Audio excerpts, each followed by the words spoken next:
You are now tuned into the truth frequency. We are TFR. Truth Frequency Radio. The heavens are moved by his direction and obey him in peace. Day and night accomplish the course assigned to them by him without hindrance one to another. The sun and the moon and the dancing stars, according to his appointment, circle in harmony within the bounds assigned to them without any swerving aside. Welcome, friends. I'm your host, Zen Garcia. This is Secrets Revealed here on Truth Frequency Radio. I have as co-host with me this evening, Cathy Dunson. Cathy, are you there, sister? Yes, I am. Good evening, everybody. Excellent. And we've got a whole host of individuals from all over the world. This is truly an international call, and I do want to thank the guys for staying up and making this show possible. Cathy, if you would, can you introduce, and then we'll get each of the guys to come on as we go. Sure. We have Steve Torrence, and we have Mike Cavanaugh, and I don't think Dr. Zach has woken up yet. Okay, great. Steve, do you want to just say hello, and if you would, share where people can go to find you, your contact information, website, anything relevant of that nature? Yeah, how you doing? I think, Cathy, I think you meant to say Sander. Zach is not going to be here. Oh, okay, Sander. Yeah, we are waiting for him. I don't know where he's at. Maybe he didn't wake up yet. Not sure what the time is. You can find my YouTube channel just by typing in, I believe, Steve Flat Earth or Steve Torrence Flat Earth. I'm also Steve Torrence on Facebook, and that's about all I have. All right. Hey, we appreciate you, brother. And Mike, would you like to say hello as well, and where people can go to find your work?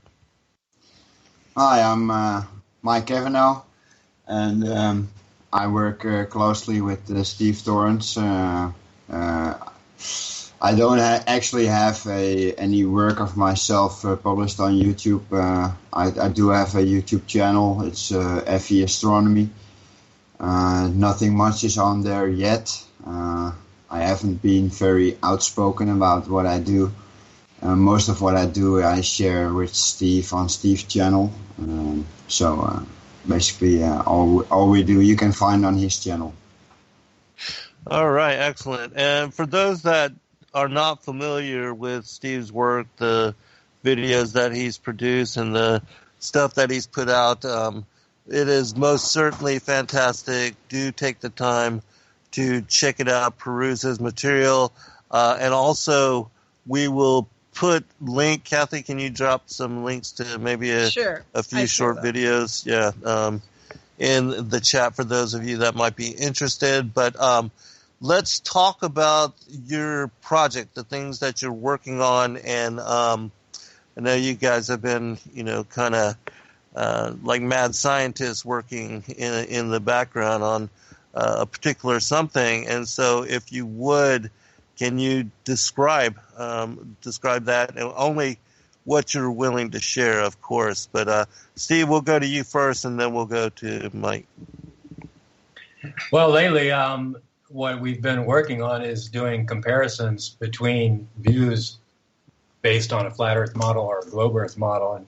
And in some cases, there are differences, small differences. Some cases, there are big differences. Sometimes we're not even sure what we're going to find until we finish modeling it. And that's basically what we've been focusing on in the last couple months. Mike has also started something recently, which is probably will be ready to show something in I think this weekend, he said. You can correct me on that, Mike. And it's more along the lines of, well, I'll let you say, Mike, because you definitely have a better handle on it than I do. Yeah, Mike, if you would. Yeah, what I am trying to build is basically an electromagnetic firmament. Because I'm of a very strong opinion that is how the mechanics of the sky actually work. Everything seems to be electromagnetic, and If you follow the sun's path, for instance, you can see that it basically follows some form of electromagnetic flux line.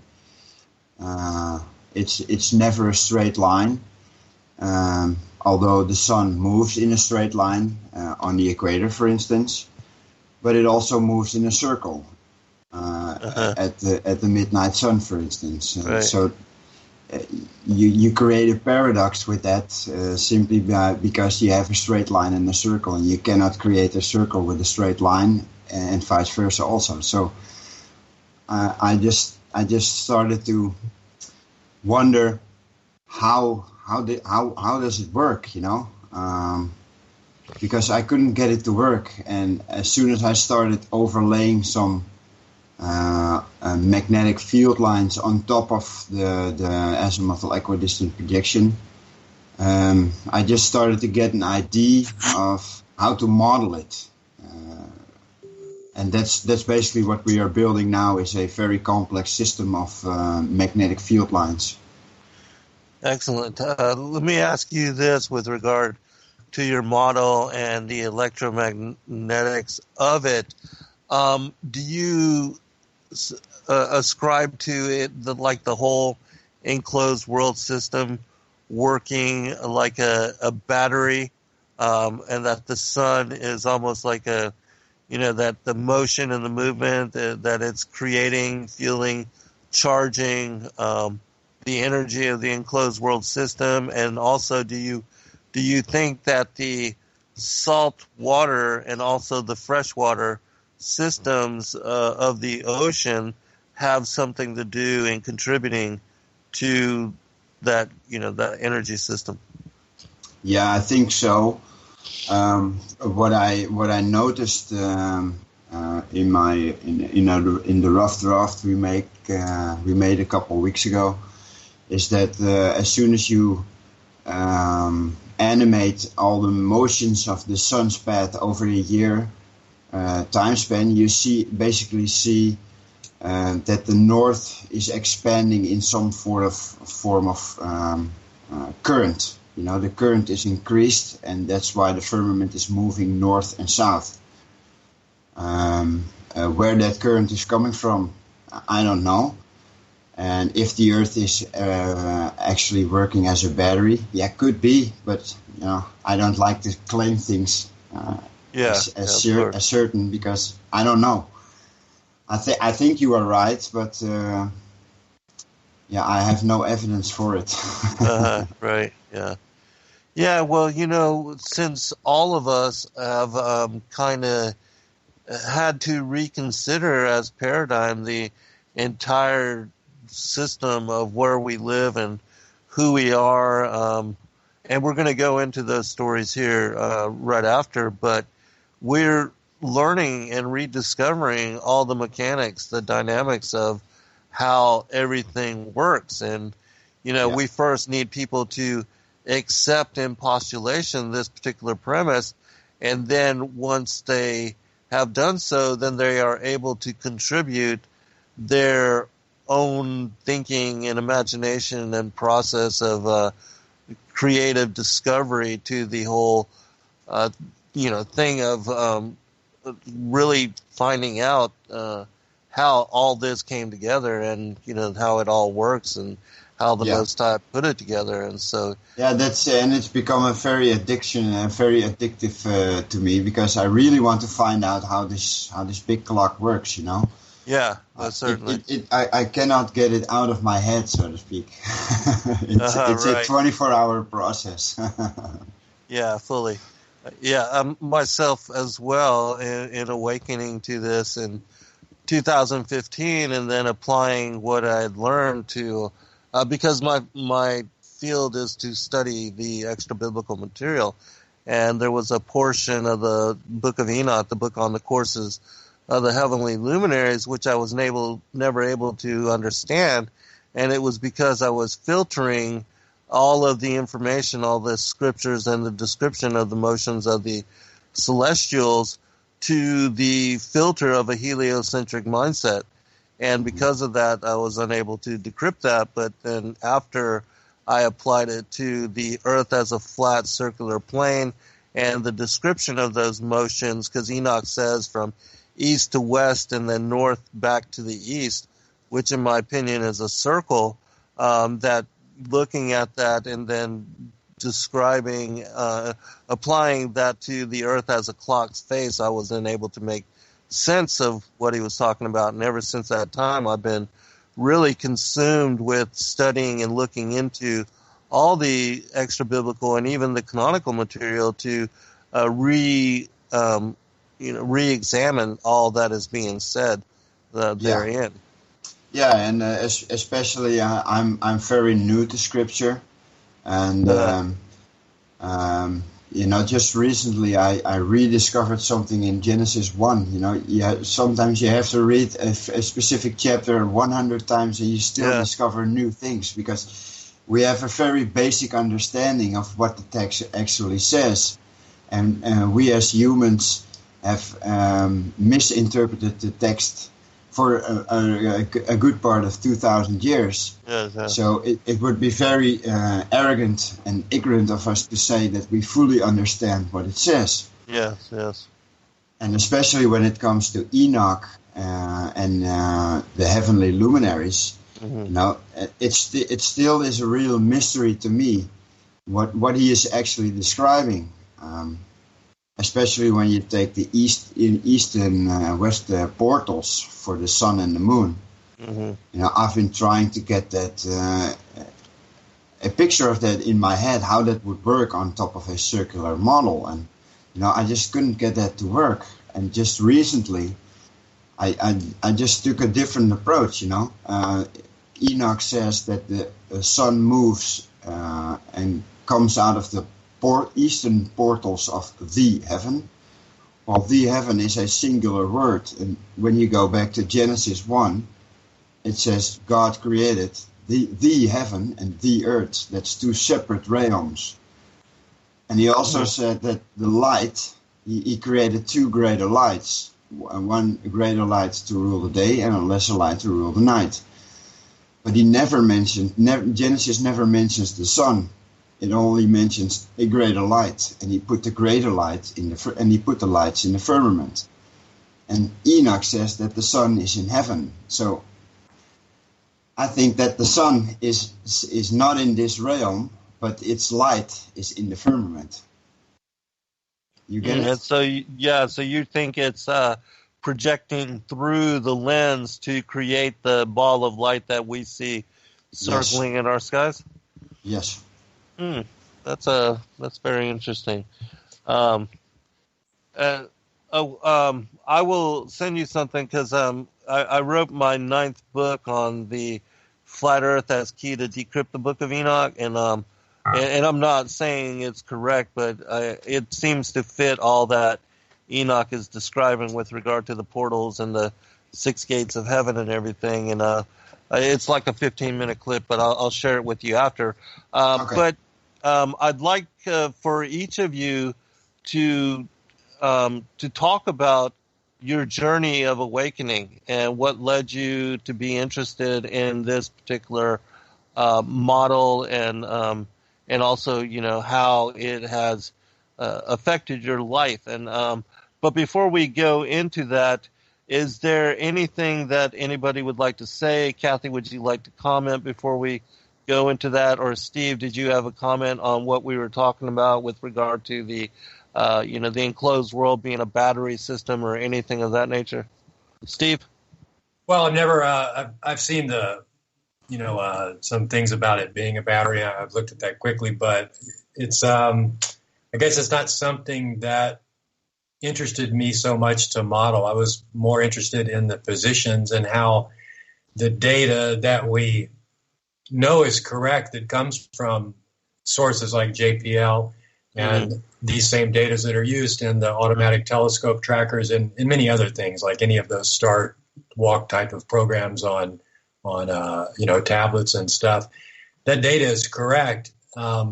I mean, if you find a particular object that is directly over your head, it is directly over your head. If that object were to fall out of the sky and come directly down, it would land on your spot. So I knew that the data was correct in that sense, but I had to make sense of it in a visual sense so that objects would rise and set, because geometrically, as you probably know, in a typical flat Earth model on a typical AE map, that just doesn't happen. I mean, geometrically, without the atmosphere or the water that's above us or the firmament, whatever you want to call it, without that functioning, it doesn't work. I mean, you would see the sun and you would see the moon 24 hours a day.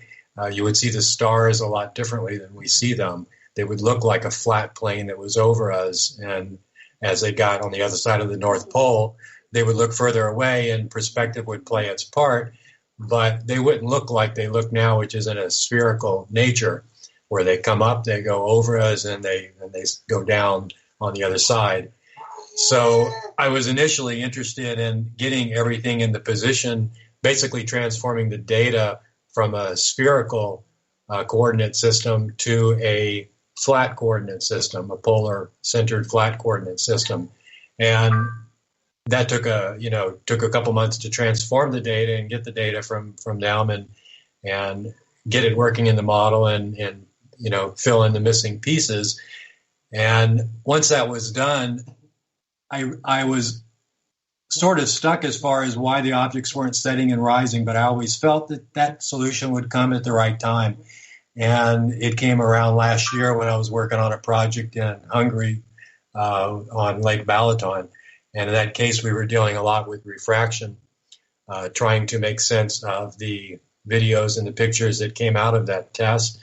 And we had some interesting pictures where refraction was involved, where reflection was involved. And my mind was focused a lot on refraction. And that's when I figured out that refraction at least was the visual key for seeing what we saw. And that's when I was able to model that and do things like star trails and proper sunsets and sunrises.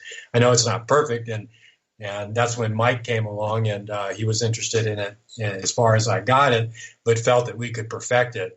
And perfect it by incorporating magnetics as sort of field lines that these apparent objects, because I think that we have a lot of clues that the sun itself is not creating light in the sense of like NASA would show it, this ball of fire in the middle of the solar system and projecting light and, reaching the earth and then sort of manifesting light there.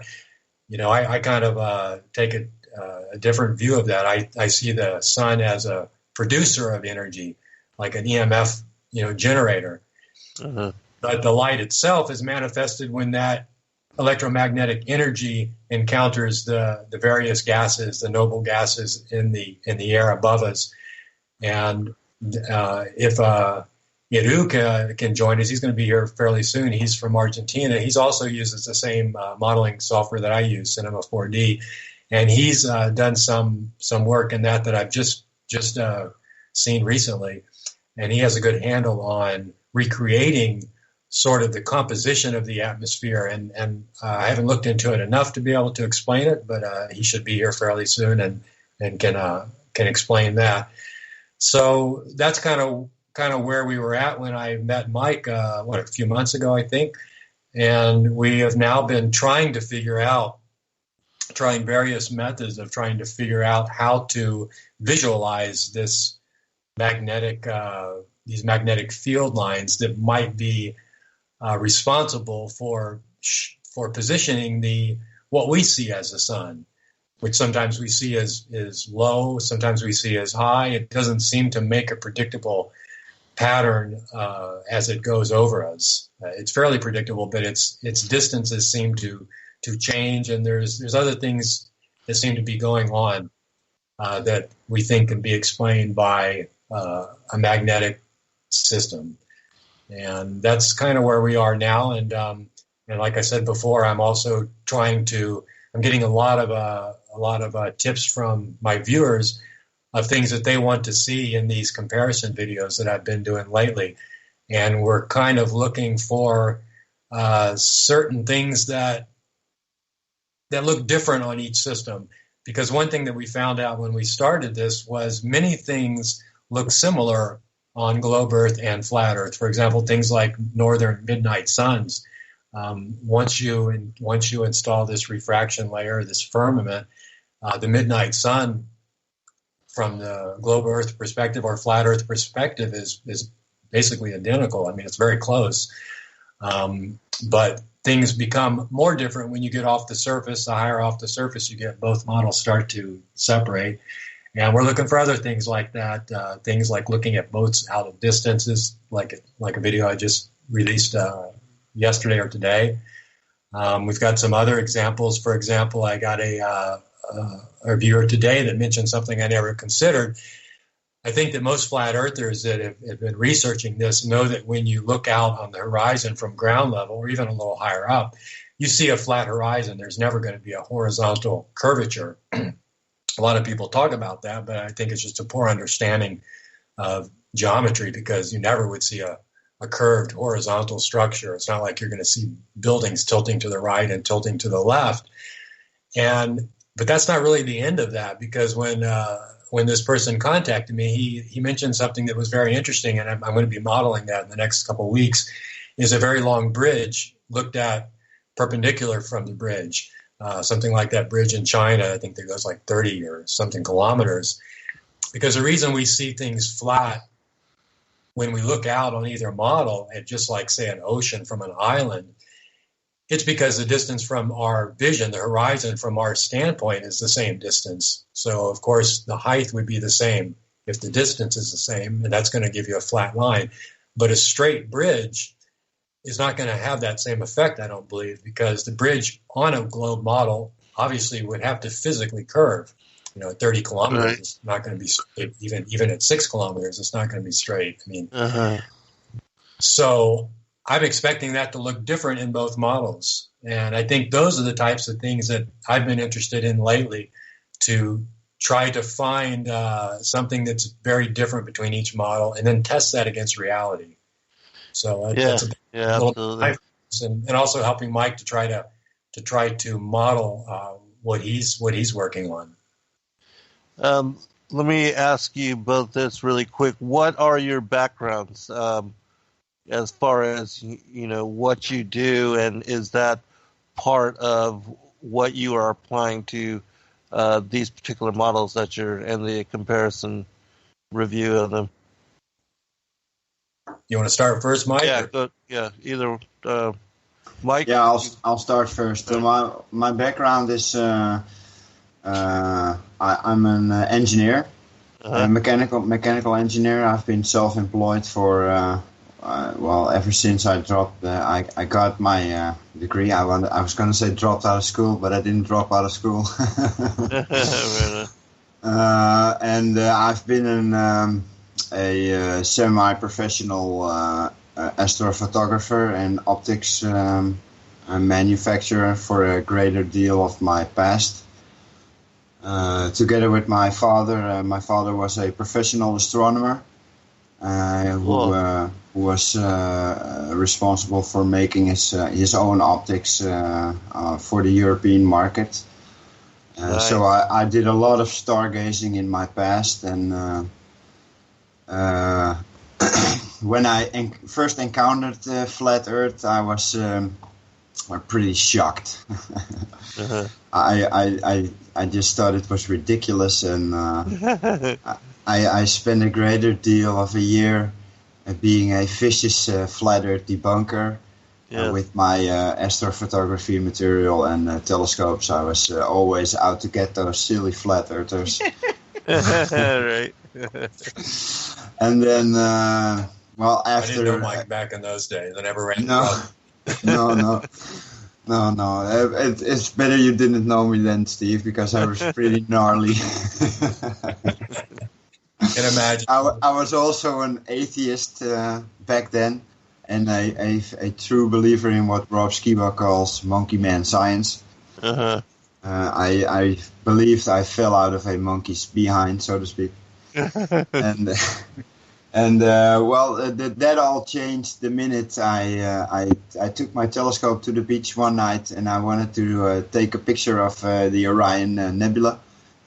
And in a spur of the moment, I decided to point my telescope not up, but straight across the lake where I live. Uh-huh. And it was at night, so I wasn't expecting to see anything, but I did. I saw windmills, and that were, I think, about 33 kilometers away, and I didn't see the windmills themselves because it was dark, of course, but I saw the strobe lights from the windmills, and I got curious at that moment, so I got my phone out of my pocket and I started checking the distance, and then I went to a curve calculator, and then it hit me. I really got a strange feeling in my stomach, so to speak, and my legs got all rubbery. I fell to my knees, and I thought, oh my God. Hold on, guys. We'll pick it up on the other side. Be right back, everyone. All right, welcome back, everybody. I did want to go ahead and turn this over to Steve and give you a chance to answer before we move forward. Can you hear me all right?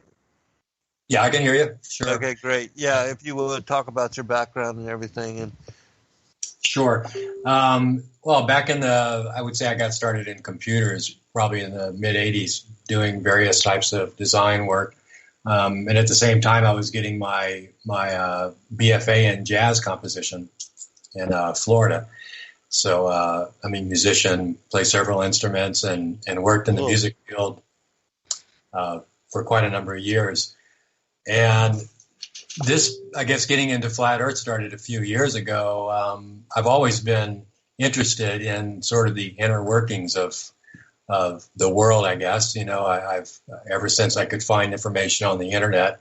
Of course, as we all know, a majority of it is just distracting information or disinformation. But anyway, it's something that kind of hones your skills in determining what's truth and what's probably not truth. And I did a lot of that. So, once flat Earth kind of jumped into my lap, I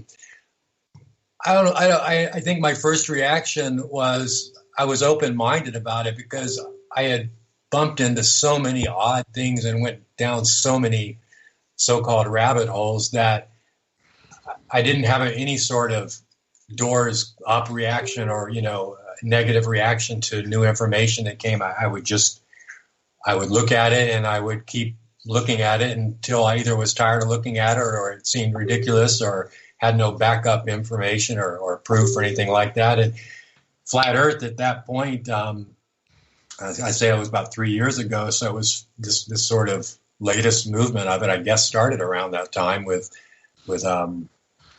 Matt Powerland and Eric Dubay and probably some others I don't know about. And I just started going through the videos, and as questions came into my head, I would, things like, well, what about satellites, or what about this, what about that? Right. I would look into what the explanations were and see if they made sense to me or if they didn't. And of course, there were usually various explanations for various phenomena and explaining what we see and what we should see. So I started talking to a friend that has a very interesting website on YouTube, and I think you can just find it on the internet. It's called thevedicway.com, and I would say that I wasn't really a highly religious person at that time. I believed in a supreme power, not all my life, but for, I would say, the past 20 years. But no particular religion. I wasn't really a person that was into any particular religion. I had studied many religions, but none of them really kept my attention long enough to say stick with them. And the Vedic way, of course, if you understand that, it's the study of the Vedas and the ancient religion of the Hindus and the Hare Krishnas and the Bhagavad Gita, Srimad Bhagavatam, and these books. And I had run across this site for other reasons because he gives information on he gives information about music, about farming, and I'm also a farmer now, sort of a retired and in my other field, and we're sort of working on self-sustainability. So we've got a very large land, and family lives here, and we're farming and doing that sort of thing. But anyway, he in conversations with him, and one day he asked me if I had read the Bhagavad Gita, and I said no, but I've heard about it many times. But like many books I've heard about it, I don't pick them all up and read them. But I got reading it, and it was one type of books that I couldn't put down. And then it went to other books, and they have some very interesting, detailed descriptions of the universe from beginning to end. And like the Book of Enoch, there seemed to be some, I don't know if they're translation issues or just issues of the book being passed down verbally for so many, decades that, information may have got skewed, may have got exaggerated.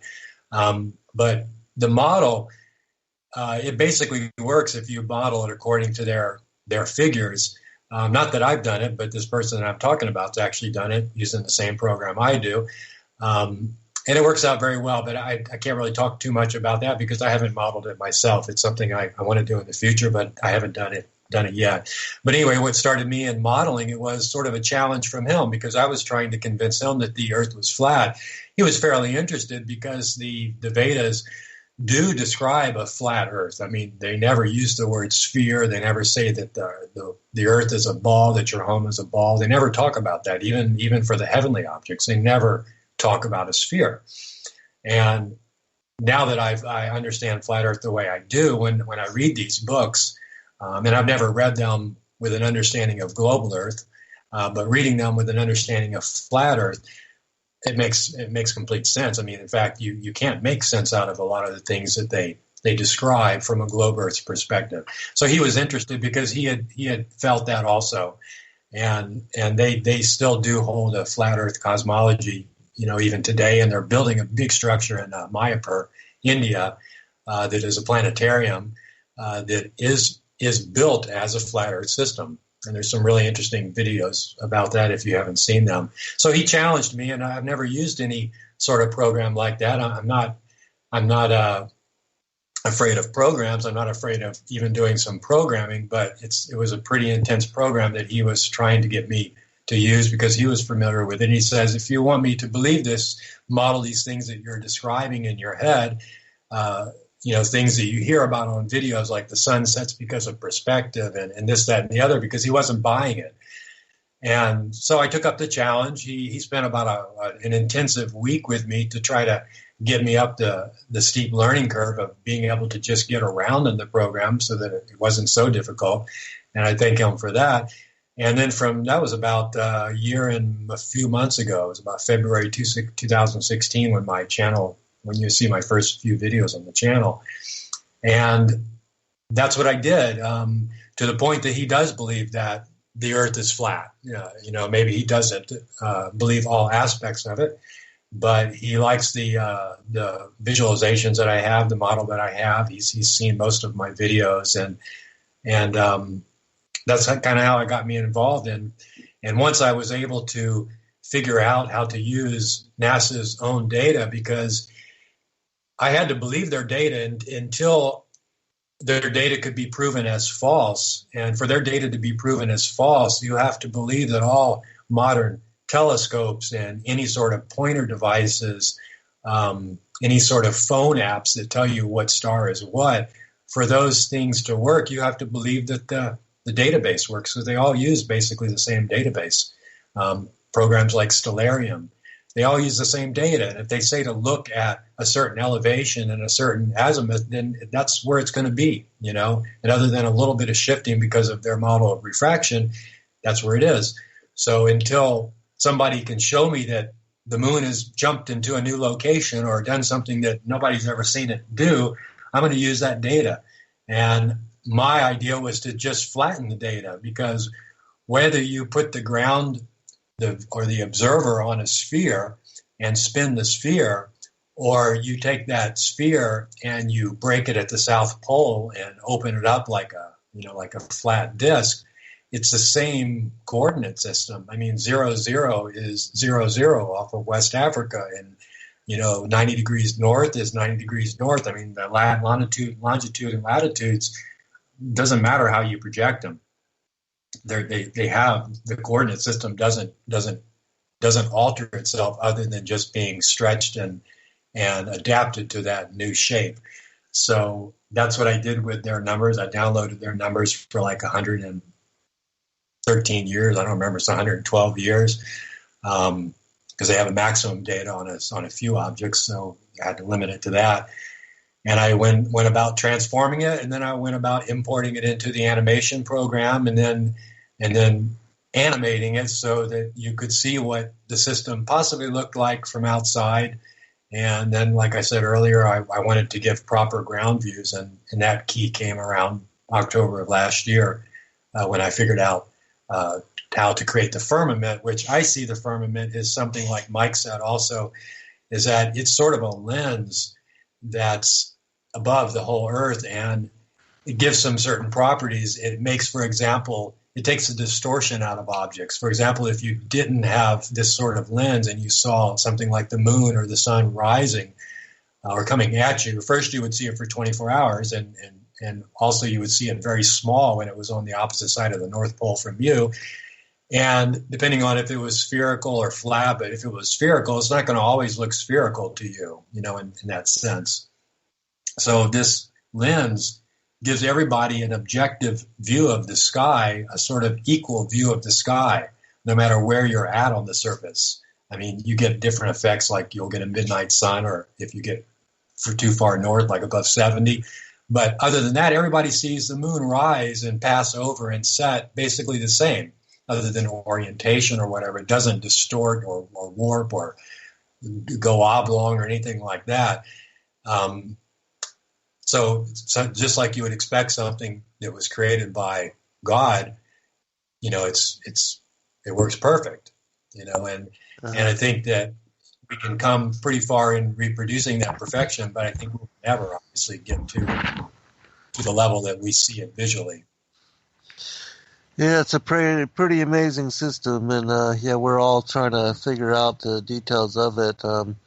And as far as the Srimad Bhagavatam, I'm very aware of all that information. The book that I'm currently working on, which I'm close to being done, it's called Paradise, the Sides of the North and the Mount of the Congregation. And in it, I do it like you're doing a comparative study of both the globe and the flat Earth as model. I parallel both the accounts from the Book of Enoch, the book on the courses of the heavenly luminaries, with the data set that is contained in Canto 5 of the Srimad Bhagavatam, because they're both describing the same thing, just from different angle and different perspective. And so it's very interesting to look at and examine all of that. In my opinion, they're both confirming witness for one another with regard to the dynamics of what we see being described in both texts. But Cathy, I want to give you a chance to comment here, and then we're going to excuse me, then we'll go into your journeys of discovery for both of you.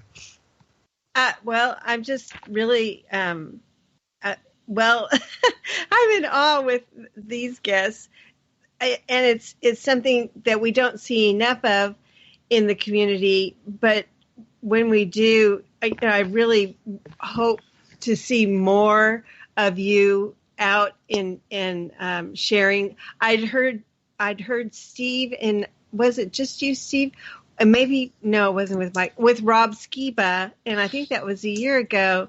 And I don't think I've caught much, since then. But I think there's such a lack of the real scientific inquiry. But yet there is so much experimentation, and it's something that I've learned so much since this has started, and the same is happening. And I think that's why we spend sleepless nights, and we're just, in a sense, addicted, but in a good way, because you're trying to figure out these questions. How were we lied to for so long? And then the wonder and the awe about seeing our real world as it is, that, there's been this fantasy that we've been given for so long. So your channel, Steve, is amazing. All the things that you've investigated, the analemmas that you've modeled, the eclipses, and we've got a solar eclipse coming up. A lot of people are really interested in that. And I even read an article just earlier talking about that, that tale, I don't even know if it's true anymore, about how people's will be injured, their eyes will be injured if they look directly at the sun. Is that even true? I mean, they made it sound like, you're stake through the heart. You don't look at the thing. It's just really craziness. I don't know if I would think that's on a solar eclipse. I don't know. I did a lot of actually sun gazing. I don't know if you've done that before. No, I have, and that's a really positive thing. And I'm wondering, what is it that they don't want us to see if we actually look at it? So, I'm really excited. Yeah, that's a good question. I mean, we can see it very well with optics, so we don't have to necessarily look at it directly. That's true too. I don't know what they would be wanting us to not see, But I think it might just reinforce their doctrine that the sun is this plasma ball. So therefore, obviously, you can't look directly at it. I mean, I wouldn't recommend this, but I've looked directly at the sun at 12 noon. I mean, when I was doing sun gazing in the morning hours and the evening hours, I would do it for like 20, 30 minutes at a time, which is perfectly safe to do in that first hour. But I also noticed that when I would like drive around during the time where the sun was at the altitude where, it would hit you right in the eye, and most people would grab their visor or their sunglasses, before they would have an accident. And I would just keep on going. I wouldn't lower my visor. I wouldn't do anything. I could look directly at the sun, especially at those hours. And I would see the sun differently. You don't see the glare. When you first start doing sun gazing, you really see the glare of the sun. And I guess it's because of your eyes not adapted to that light or that strength of the light. But after you do that for some weeks, or I don't know how long it takes before that starts changing, but you find that you can look at the sun and you see the disk more like what you see when you use a solar filter. Not quite as dim as that, but you don't see the glare around it. You see the actual disk with your naked eye. So that's all I'll say about that. But. Well, I think the sun is one of the most beautiful things in creation, and whenever I think of something that is angelic or holy or divine, the warmth of its light and the brightness of its coming, all of that. And even in Second Enoch describes it being lit by the light of 100 angels. And so right. I like staring at it as well. But let's go ahead and go ahead. Go ahead. I said, really, who knows what it looks like? Because we're not really seeing the sun. We're just seeing the sun's interaction with this lens that's above us. We're very far from the sun, and the actual sun, if you read like what you're talking about, or the fifth canto, it's quite different, than what we see. It doesn't represent anything that we know as the sun. Yeah, well, whatever we're seeing, it's quite beautiful. But let's go into just kind of, your journey of awakening to this particular issue. What led you into discovery of it, and also, like 9/11 or anything of that nature. What was the first thing that kind of triggered your interest in conspiratorial, alternative truth? And let's begin with you, Mike, and then we'll go back to Steve. Well, I was sitting at my attic behind my computer at a night in 2012, I think it was, and I started to look for just regular videos on YouTube, and I bumped into a video about 9/11. And when I saw that, I was immediately hooked on conspiratorial videos. So I think I watched about every video there is about conspiracy on YouTube. Not that I believed all of them, but I was just interested in the information. And then eventually Flat Earth comes on your path, of course, because they will somehow pop up in your recommended feed. So, And well, that's how I first think. Now, it's not the first time I heard of it, because there's a friend of mine here in the Netherlands who was also looking into it, and I unfriended him from Facebook, and I didn't want anything to do with him anymore. That has all changed now, by the way, because we're now back friends again. So, but I started to tell the story before the break too. I started to point my telescope at the horizon, and then it dawned to me that what I was seeing was not possible on a ball. Right. And then I felt very how do you say that? Guilty, because I've been such a vicious, hardcore flat Earth debunker for the past year. So all those people I've insulted and all those people I shouted at, I really felt guilty and stupid, For the first time in my life, I really felt like a dumbass. So, I went home that night with my telescope under my arm, and I couldn't sleep that night. And I started to bump into Rob Skiba's videos, and then that got the ball rolling for me, because I saw his podcast with Josh Beck on the Sharpening Report, when he did the live expose of the NASA picture on the moon. And that got me so mad. I wanted to throw a rock at my TV. Not because Rob was telling me that information, but because he was right.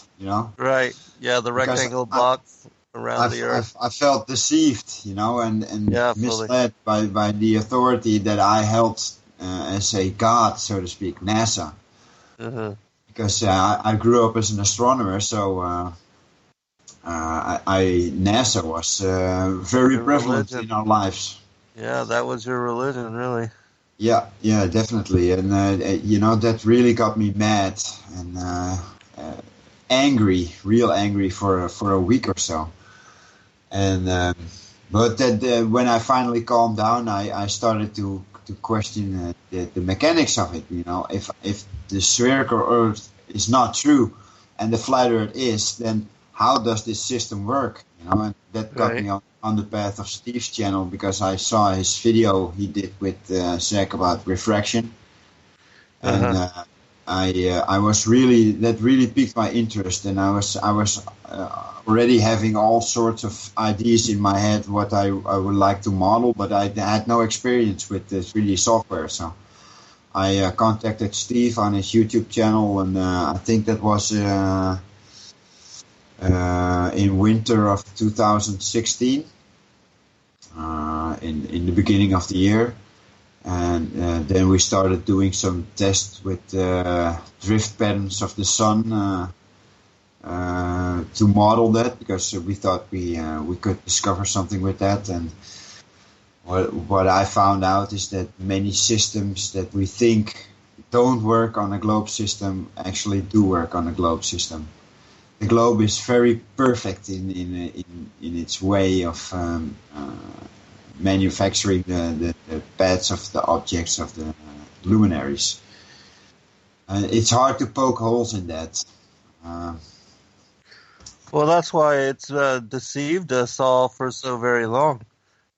Because Satan most certainly knew what he was doing when he came up with this counterfeit model to explain or try to explain what we see, and because of that, we've never even contended or doubted or questioned the relevancy of all that we've been indoctrinated into with regard to the Copernican system. Well, you can't actually blame everybody for believing it, because if you take astronomers, for instance, like us. When we point our telescope at specific objects that take a specific path on the globe model, we will confirm that result by a miniature second of the arc degrees, it's perfect. The plus or minus a little bit for refraction, but it fits perfectly. So you can't blame everybody for believing the globe. The only thing that's not present on the globe is its curve. Right. That's the only thing that's missing. You can get every argument to fit astronomically for the globe model. It will fit perfectly, but the globe misses the curve. And without the curve, there is no globe. So right. That's the end of the discussion. Yeah, and then the other thing is the velocity to the supposed orbital rotation of the Earth, because the Earth is not moving. So those two things were what convinced me. And like you, I was completely would not examine it for the longest time. My listeners kept bombarding me with stuff, and I was very, unwilling and very hesitant to even begin to examine you. But Steve, can you tell us about your journey in awakening, and also did it start with 9/11 for you? How was it that you got into the theme of conspiracy and alternative truth and all that? It's been a while, so I don't really remember the exact sequence of events in the beginning, but I would say my interest in this type of information was focused a lot on financial. Hold on, brother. We're already at break. We'll pick it up on the other side, and we'll begin with you. We'll be right back for second hour, everyone. Okay. All right, welcome back, everybody, for second hour. I'm your host, Zen Garcia. This is Secrets Revealed here on Truth Frequency Radio. I have as co-host with me this evening, Cathy Dunson, and we have multiple guests from all over the world. Definitely going to let them tell you where they are coming to you from. But Steve, we're going to go back to you, give you a chance to, tell the rest of your story. And also, you're coming from Brazil, is that correct? Yeah, I'm living in Brazil now. I was born in America, but I've been living here for since about 2002. And I think before the break, you had asked what got me involved or into conspiracy theories or this type of alternative information. And my focus in most of the time was around the financial aspects of it, Federal Reserve type of stuff, and corporate states and corporate governments, and that whole thing, East India Company, and the whole history. And of course, that's something that goes deeper and deeper and deeper the further you go, and goes back to things like the Jesuits and Switzerland, and that's a whole other story. But during looking into this stuff somehow or another, and I don't even remember how, it might have just been looking through YouTube one day and seeing something about flat Earth. And honestly, I'd never really, I think if flat Earth had come into my view prior to, say, 3 years ago, when there was really not much videos about it on YouTube, or not much good information about it that I knew of, at least. If it did come into my view, I ignored it, probably. Right. It probably was something that sort of, was like a blip on the screen, that, oh, come on, flat Earth, that's like ridiculous, Right. It didn't even get my attention, But this time it did, because, I probably saw one of the first videos, either by Eric Dubé or whoever what it was back then. There was more than just him out there at that point, I believe, but it was still pretty young. And it was enough there that you could just go from one to the other. And there was a lot of intriguing questions and a lot of doubts brought up. And I'm not an astronomer like Mike, but I have a telescope. I understand astronomy, at least basically. And it sort of kept my attention since that time, and until today. It's probably one of the subjects that I research the most. I don't watch too many of the videos that come out lately, just because there's just so many of them. Right. And sometimes you click on them and they're like 4 hours long or something like that. And I just don't have that amount of time to look. And really most of the questions that have come in, come into my mind over these years, have been answered, satisfactorily to me at least, and if there are some lingering questions, it's usually things that we're working on. We have a small group of, I don't know, it grows a little bit, every week or so, but we probably have about 8 or 10 researchers that have different sets of skills that are tackling this flat Earth, movement or whatever you want to call it. And we get together privately with, private chats. We have a group that's just, we talk about every day, not everybody, but, a subset of that group, we bounce around ideas. We work on videos. We're getting ready to do a video together on, basically that zone that is right where the surface of the water is, or even the surface of the land, and the air above it. There's a layer of, I don't know, I really couldn't find anything to define it, so we came up with a term. But it's a special sort of layer that's just above the water, where you get a lot of interesting effects with refraction, and it basically obscures what we see, and also causes the effect of things seeming to disappear from the bottom, as the bottom is sort of getting crunched up, sort of like an accordion, where you're squishing up one end more than the other. And because the objects closer to the surface are having that effect on them more than objects higher off the surface, that squishing effect, is concentrated the closer you get to the surface. So it sort of eats up the object, like the sun or the moon or a boat or whatever it may be. And so we're doing a video with that with a few people, and that'll be coming out probably in a couple weeks. And what else? I think that's about it. I mean, that's as far as those types of things. I'm still involved in the financial aspect of the world and what's going on, and I do spend a lot of time in that, but I probably spend more time doing these models and trying to do these comparisons and working with other researchers to try to help them and visualize them, because a lot of people have some great ideas, but they don't have the time or the software or the skills or the head to really model these. Plus I have the globe model already created, and I have a fairly working flat Earth model, so it's both of them are at the level of doing some basic comparison testing.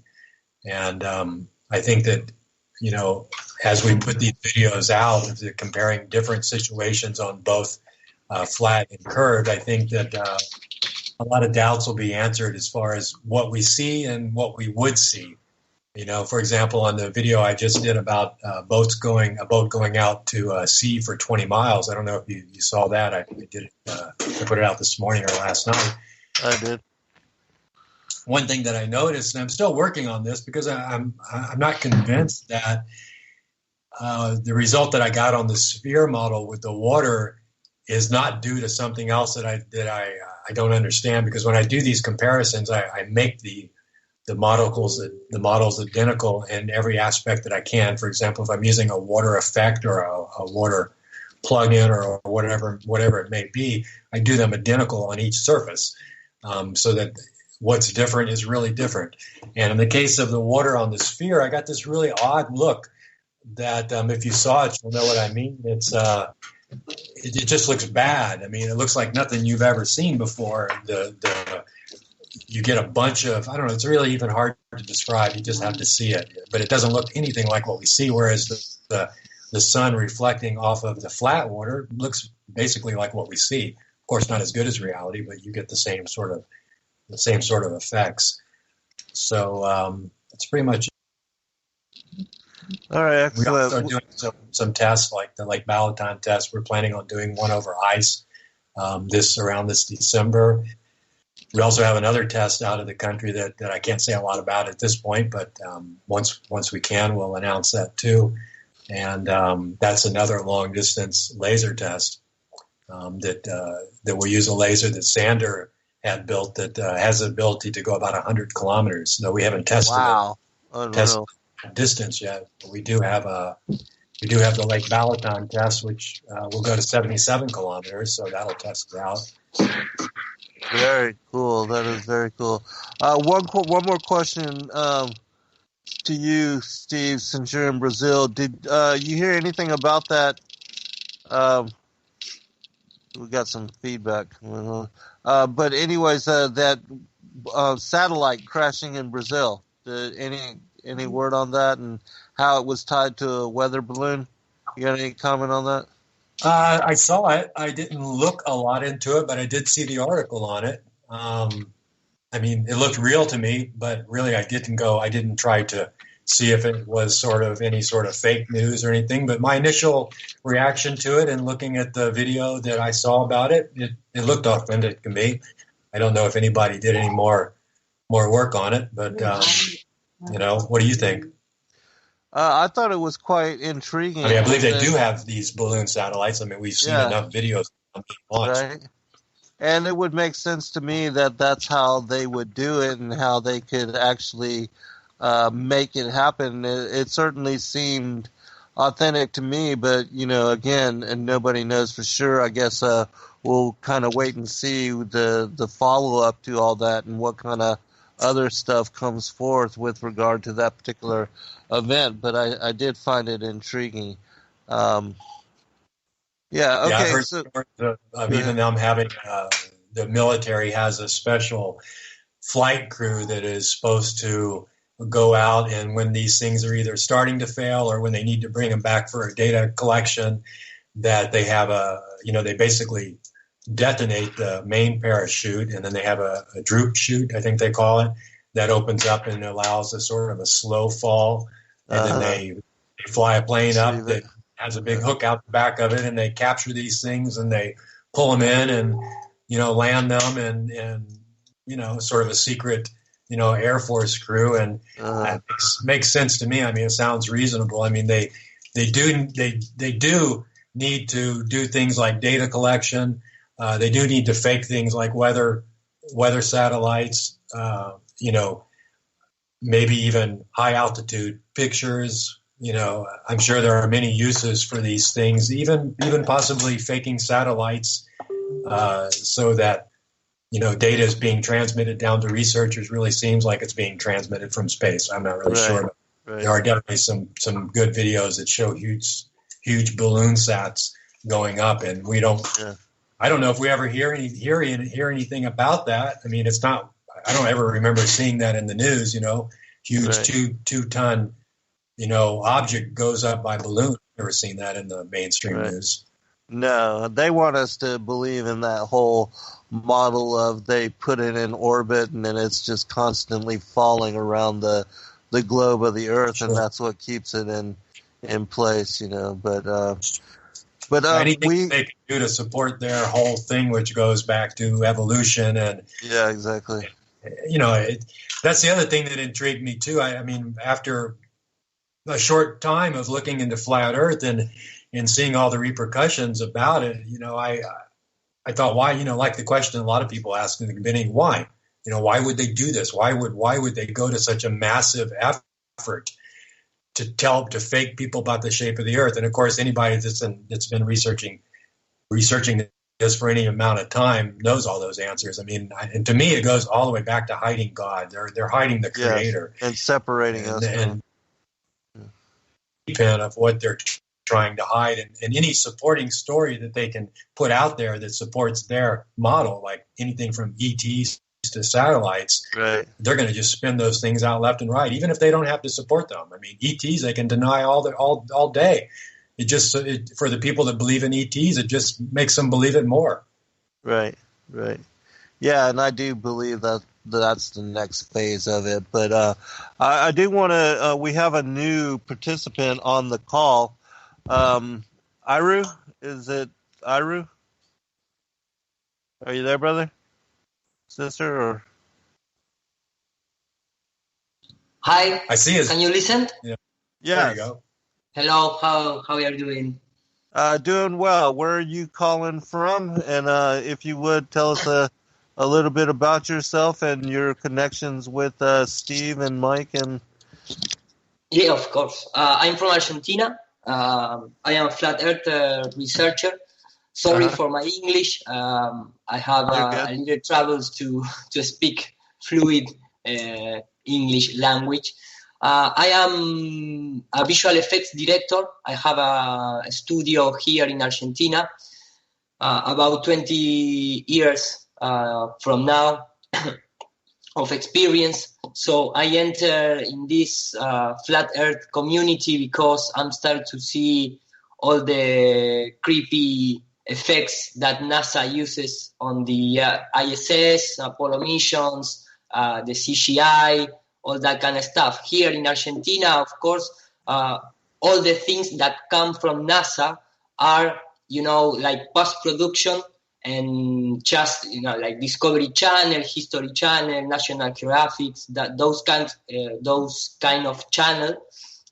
All the time they deliver, prepackaged products to the people. So in that kind of situation, you never see the mistakes of NASA are doing right now in the present day. So when I'm started to see this online, the community post a lot of information about the huge error that NASA has to try to fake gravity or try to fake the space. I make those kind of effects. So when I see that for the first time, I can't believe it. NASA has that, so bad CGI operators behind the desk. So that was my first contact with the flat Earth, and then I start research, history. I start research rituals, symbology, because this is a huge topic. You can address flat Earth just for the math or just for the optics or just for the history. It's very complex because you need to see all together to understand deeply, no? I mean, Yes. deeply understand this problematic. And I have listened the few minutes you are talking, and I agree. I mean, they try to hide, the importance of humankind in this plane. Yes. I have some troubles maybe to put the right words because I don't share the same language, but You're doing fine. okay, but this is the principal goal for me. And then, economics, social control, all that kind of stuff goes hand by hand with the first goal of, reduce the importance of the humans here in this plane. So I started with this kind of tornado information. And right now here in Argentina, there is a lot of community in Latin America in general, not just Argentina. But my channel here is like the principal channel to get information. So I started to contact Dr. Zach a few months ago. And after that, we shared some research, some simulations doing in C4D and other kind of software. And then recently I had the pleasure to meet Steve. So I also follow his channel. So this, for me, this kind of contact, are is the beginning of this kind of interchange the information. Uh-huh. I want to ask each of you guys, especially since you're in different parts of the world, is it now becoming a topic of interest in your country? And do you see a lot of people waking up to this? Are people beginning to question the cosmology, and also are they looking to the scriptures for answers because, all that is encoded there in and has been for thousands of years? And Iru, we'll get you to answer first, and then we'll go to Mike and then back to Steve. Yes, it's here in Argentina, I have the opportunity to be in 3 TV shows, from mass media. In fact, I have contact by 3 journalists and 2 actors of really important people here in Argentina. And awesome. Yeah, that was very awesome. I have uploaded on my channel. In fact, one of the actors works on Hollywood too. So I have the pleasure to meet him, person by person, face to face. So there are really people that when they wake up, they put all the shit on the trash and start fresh over, because they are part of the system like anyone else. So when you start to see how they manipulate the information, the education, the information and that kind of stuff, if you have some good conscience, you immediately going to try to share this information. So here in Argentina and the rest of Latin America was a really big start on this topic, and the people received very well because there are so many proof out there that if you have 5 minutes to open your mind, at least you're going to start to have a lot of doubt about the heliocentric, and then you're going to see that the heliocentric model is a religion. Yes, absolutely. Yeah, I fully agree with you. Mike, what are you seeing there where you are in the Netherlands? Well, the Netherlands is a very open-minded country, but on the topic of flat Earth, not so much. But I do have had the pleasure also, like Iru, to be on 2 TV shows. One was a pilot for mainstream media. That still has to be released, so I cannot share that footage yet. I do have some short clips of it, and just last week I've been on a local TV station in Amsterdam talking about flat Earth, specifically flat Earth. Wonderful. So, awesome. Yeah, and I just got the viewing rates, and it was viewed by 11,000 people. So sweet. Well, you guys are helping the word to spread there in your countries.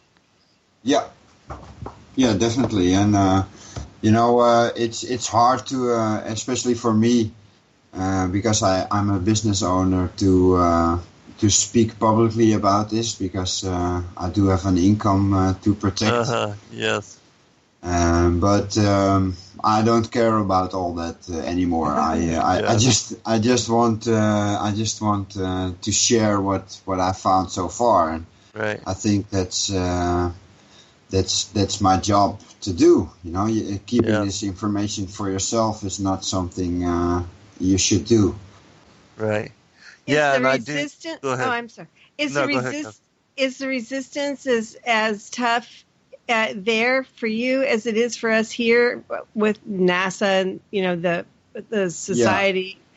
Yeah. We've got all sorts of propaganda started here also, because we have also a Dutch astronaut here, who has been on the ISS, at least that's what he says, of course, and he is now going around schools, young kids, teaching them about space, and they got a sort of sticker card action with the local supermarket, not the local, but the biggest supermarket store here in the Netherlands, where you can collect space cards. So the propaganda is also here increasing. So they're coming at us from every angle, and we are just fighting against that. And we meet with the same resistance as most people do. As soon as you expose someone to flat Earth for the first time, you get laughed at, and they think you are crazy, and they know it's a ball, and well, they actually don't know anything, but. Right. as Iru said, it's a religion. They believe everything, and they've never confirmed anything for themselves. Anything, Right. Because if you have ever done that, you will find out that the exact opposite is true. Well, you guys are really lucky too, because your ambassador was given one of those special moon rocks, and so you guys are lucky to have that petrified wood, right? Yeah, that's correct. Yeah. How about you, Steve, there in Brazil? And also, I guess I should announce one of my friends that lives there in Brazil is translating my books into Portuguese, and they will be available in the kind of Lulu there in Brazil in a very short time. But what do you see happening down there, and is there a lot of interest, a lot of awakening going on? How is it? Well, the Brazilians that I know ever since. I mean, I was familiar with Brazil much longer before I actually moved here. I was coming here many times before that, but moved here in 2002. But the Brazilians are very, the majority of them, at least the ones that I run into contact with, are very open-minded. At least they appear to be. What they do with the information after that, I don't really know. We live in a very remote location, so, we don't really even have any neighbors around us. My closest neighbor is a couple of kilometers from me, and I just have a few of them. So, and we like it that way. So we're not going out into the city unless it's absolutely necessary, which means a lot of procrastination goes on. Right. And my wife's the same, and my son and daughter-in-law live here, and we have two little ones too, and we just don't leave. I mean, me and my wife leave the most because we have to go down to get stuff and everything. But so we don't interact a lot with the local population, and online until Zach contacted me, I didn't really interact a whole lot online either. In the Facebook, like there's tons of Facebook groups now on Flat Earth. I mean, when my videos come out, if I have the time, I try to post them around those sites. But honestly, I never really participate very much in them. If somebody comments on something I post, I try to comment back if I notice it, and they've made that work better lately, so you don't miss so many. But and as far as the family goes, I have a medium-sized family. Hold on, Steve. We'll be right back for final segment, everyone. All right, welcome back in, everybody, for a final segment. I do want to give each of you a chance to give out your website and contact information again, and where people can go to see, find your work. Iru, let's start with you, since you haven't had a chance to do so yet, and then we'll go to Mike and back to Steve, and then we'll pick up where we left off. Okay, thanks. First of all, thanks for the invitation. I was a little late because here in Argentina, today is the day of the friendship based on the moon landing, on the fake moon landing. They put that in the social, community to remember we are on the moon. So let's celebrate the day of the friendship. They are terrible. My YouTube channel, it's in Spanish, of course, but you can find it, type in NUR, N-U-R, for everyone, but in Spanish. It's called NUR para todos. I hope you can understand, but if you put Iru Landucci, you're gonna get there also. So you can find me on Facebook, but with the same name, or in YouTube. Okay, excellent. Mike? Yes? If you would, give out your website, contact information, anything that you want to share once more, and then we'll go back to Steve. Okay, my contact information, I have a Facebook, that's Mike House of Cavanaugh. My YouTube channel is FE Astronomy, all caps. But most of my work most of our work is shared on Steve and Zach's channel. Okay, great. Steve? Yeah, really all I have is my YouTube account, which is if you just go to YouTube and search for Steve Torrence Flat Earth, or even just Steve Flat Earth. But if you put my last name in, Torrence, it'll be the first one that comes up. And I also have Facebook, where I usually post the videos also. And that's all I have. Okay, excellent. Well, back to the whole thing. Did you get a chance to finish up with just, what's going on there, the awakening? I know you don't have a whole lot of interaction, but any part of any groups there? I mean, do they have any Flat Earth gatherings? I know that's happening a lot of different places now. I don't know. Physical gatherings are really disconnected from that. Yeah. I know there are Flat Earth groups like on Facebook. I've seen them, too, when I've looked around. The only interaction that I really have here would be family and close friends that visit us fairly often, and of course it comes up in conversation.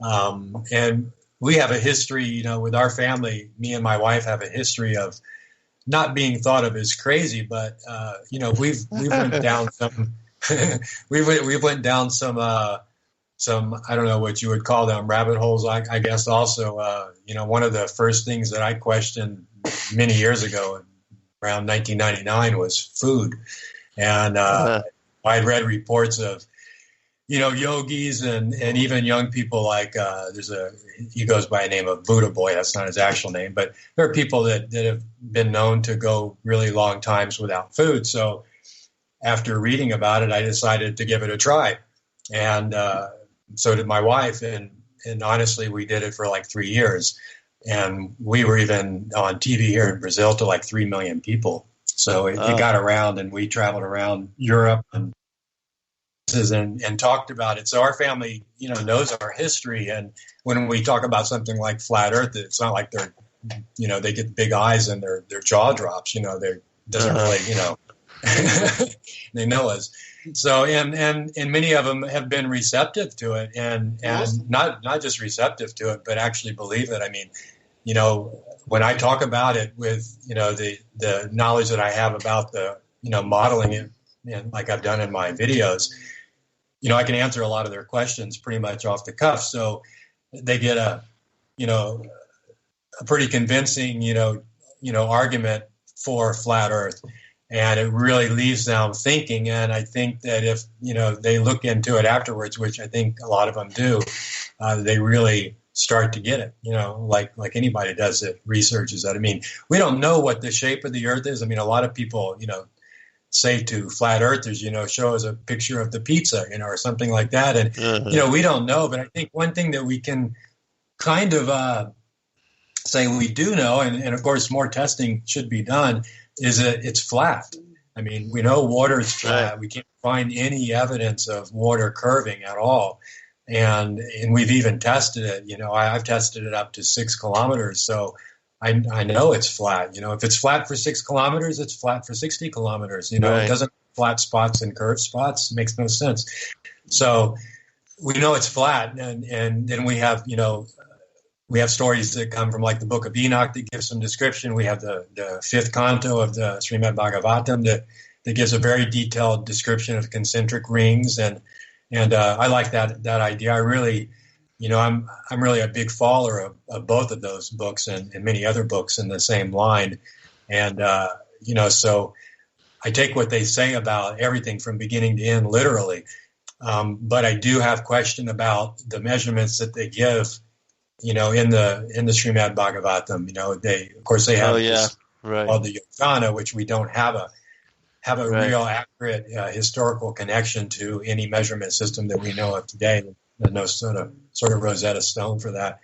But, even if you just say 1 Yojana is 1 mile, their distances do seem too big. Extravagant. Yeah, size, absolutely. Really extravagant. And I don't have a problem with saying that was a sort of fault of the book traveling down through 5,000 years or more. I mean, you can even read one of the best translations there is the As It Is by Prabhupada. And even that, you can see how, even though he talked very bad against NASA, he totally said that they will never be able to go to the moon. He was saying this in 1965, when he arrived in America. So he was very disbelieving of NASA, but at the same time, he didn't realize it was worldwide and that people, the whole, spacefaring nations are the ones getting into space, relying about the shape of the Earth. Right. So he would do translations that would, say like planet Earth or this planet, definitely that it was spherical. He never really brought out that it was flat. So you can see how NASA and science in general even infected somebody like that, which, if you know who I'm talking about, was a firm believer of believing the information that came from your guru. His guru and his guru, all the way back to the creator, all the way to Krishna. So, you can see how his commentary, which is excellent in all respects, I mean, really excellent, got infected by this sort of dream or this false reality that science in general, or at least mainstream science, Western science, has thrown over the world. I mean, it's spread further than West. It started out in the West, but it's infected even India. And many other countries, that have a good, strong history for a model that mentions nothing about a sphere. Right. I mean, if your world was a spherical, I mean, wouldn't that be one of the first things that you would bring out when you sent your saint or you pass the information down to a prophet? I mean, that would be the thing that would be like, oh, really? Because when you just look around, it's flat.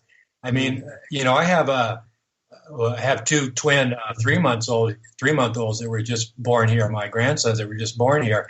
And I'm thinking to myself, I mean, they're going to be homeschooled and everything. And everybody here believes in flat earth, They're going to reach an age where I will be able to ask them the question, can you draw or describe what you think the world looks like, before they're able to get any information from anywhere about it?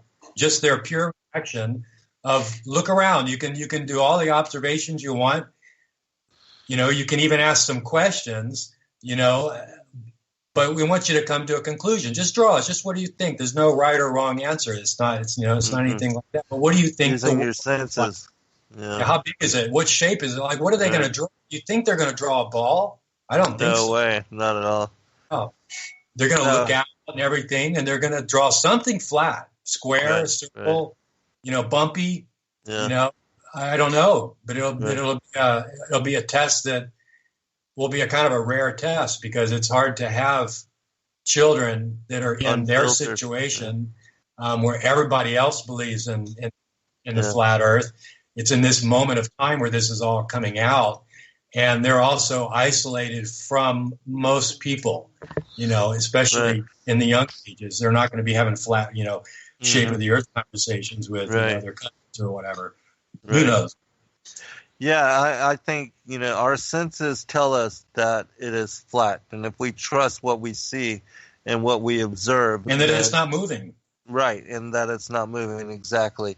But with regard to the Srimad Bhagavatam, just like the Book of Enoch, and the reason that it has the book on the courses of the heavenly luminaries has been misunderstood and the knowledge lost for the last 500 years since the world has embraced Copernican heliocentrism, is because we're trying to filter all of these ancient texts through that bias. And the people that are doing that with and the same thing with those that are trying to explain, just like we say with the Johannas and all these extravagant distances being connected to that as a measure of distance. They're trying to apply that to all that we've been taught by NASA. And so it's a shame that we have lost, whatever the original context was for that measure of distance, because that would be truly fascinating, since all of that is still encoded into the text, if we could figure out what that really was, Well, I think that might be a possibility. I haven't researched this very much, and I don't know if anybody else has come to this conclusion. But there is a story, one of the stories in the Srimad Bhagavatam talks about when they're building the rock bridge from South India to Lanka, right? Ah, okay. And, you know, of course, Sri Lanka is off, you know, the southeast coast of India. Right. And if you look on Google Earth, you can see the remnants of a rock bridge. Right. And they talk about how many yojanas long it is. So, okay, awesome. In the time to actually, you know, I should look at that because it should be easy to do. Is just measure it on Google Earth and do the calculations and figure out. But I guess I haven't done it because I think even if a yojana was a mile, and they say it's 8 miles, but even if it's as small as a mile or even a little smaller, their distances don't really seem to match reality. They seem like they have some zeros along the way. Well, that is awesome that there is something like that which can serve as a key for deciphering those measurements. And then, you know, we could apply that to all the other distances that are mentioned. So, yeah, that's truly fascinating. Yeah, because I guess almost all their distances are in the yojanas, right? Right, I don't think they use any other, you don't use any other small instrument for astronomical stuff. Yeah. Right. And also, just one final comment, and then we're going to go around the table here. It's my opinion, too, that second Enoch, because Enoch himself wouldn't have, in describing the flat circular Earth and the movement of the sun back and forth between the tropics and the 6 gates of heaven, second Enoch has also been tampered and infected with a heliocentric bias, and it's my opinion that whatever translator translated from the Slavonic into the English, that's what happened, because they tried to apply a 365 and a quarter day, that it's moving below the Earth and things like that, which are really heliocentric biases, but you can still see that what Enoch reveals with the flat circular plane and the movement of the heavenly luminaries above it in the first Enoch is also encoded in the second Enoch, but most people just don't understand that because they haven't re-examined the text with the careful insight that those of us that now have embraced this as postulation are doing in re-examining a lot of these ancient texts. And I've also discovered a lot of new material, which I haven't even spoken about, that I'm waiting to release with my new book. That's the Paradise. It's the third book of this Flat Earth and Firmament trilogy. But I want to give each of you guys a chance to share just commentary on anything as far as what you feel is important with regard to this topic, how it affected your life, and where, you know, kind of where you see us going with this revelation. We'll start with you, Iru.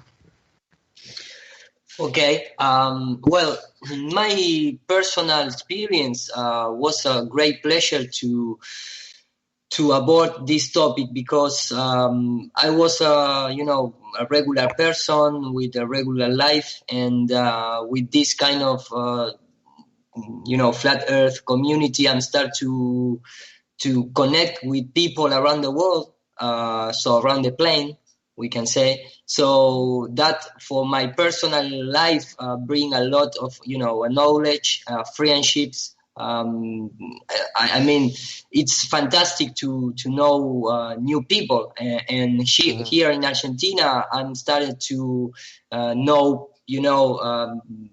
social people, artists, actors, journalists, doctors. I am in contact with a lot of persons, of people with different professions, and that is very, for my own experience, is very rich to have that kind of access, because you can understand the world differently, because when you have the opportunity to talk face to face with a doctor that is awake, you can see a lot of things that the pharmaceutics and the complex of healthy done to the people, and the same thing apply to other professions. So in that scenario, for me, in my personal life, was really, really good to, enter in these kind of things. Besides that, that view, I think it's totally necessary to share this first with the family, with the surrounding people, because which is really, you can believe whatever you want. It's a fear, it's a plane, whatever. But the reality is there is a new world order, and there is, there is a lot of perversion. I don't know if I pronounce well, but there is a lot of evil. These people, they don't have any conscience, in other persons, other life forms. So there is a reality out there. There is going to be a chip. There is surveillance. The surveillance, of the social people are really at the top, because we are all the time under vigilance. We are with the pharmaceutical. We are with the food. We are all in all that aspect. The conspiracy are become true. That is, nobody can deny that. So, first of all, if you start to look into the flat Earth, you're gonna go a few steps further more quickly, because this is the mother of all lies. But at least if the people, when they trying to share this kind of knowledge, they need to confront all the other questions from the establishment, so a lot of people, they don't want to talk, because they need to have a lot of knowledge to debate other persons. So at least start to speak about the new world order and this kind of stuff, and because it's a reality. And I always try to put in perspective that if the flat Earth was no sense at all, we don't have presidents and mass media characters talking about this. Right. So attacking. attacking. Yeah. Yes. So there are 2 plus 2 is 4 in this kind of situation. It's, for me at least, is hand to hand with this all corruptions government. They are all together. They're working all together. The people don't understand, Russia and USA are enemies on the ground, but up in the space they are all friends. For example, opposition, yes. Yeah, because they tell no, because if NASA lie, Russia, China, Japan, all those countries are going to talk. No, because they are all the same families. They live like kings. So that's is the basis for me. So I encourage everyone to at least take 5 minutes to try to understand this topic, because it's very important for the rest 20, 40 years from now.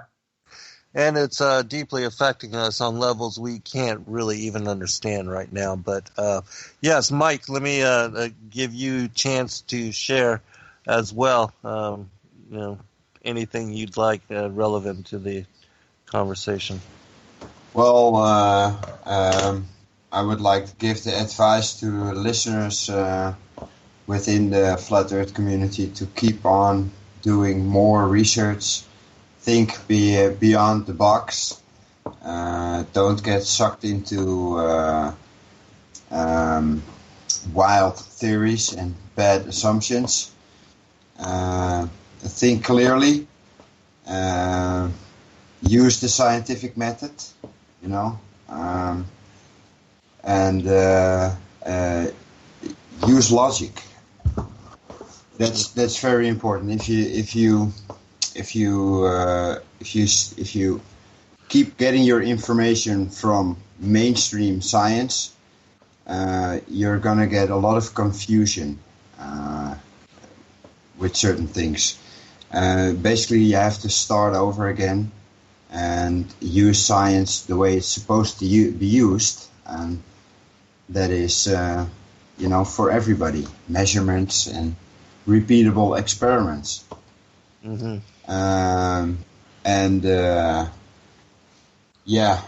Like Iru also said, take some time to dive into how conspiracies work and why every government is connected. Right. Every government around the world, the world is a stage, Yes, and many people do not understand or they cannot cope or fathom that, so to speak, that it's that big. Yes, it is that big. Every government is connected, and it's all a big play.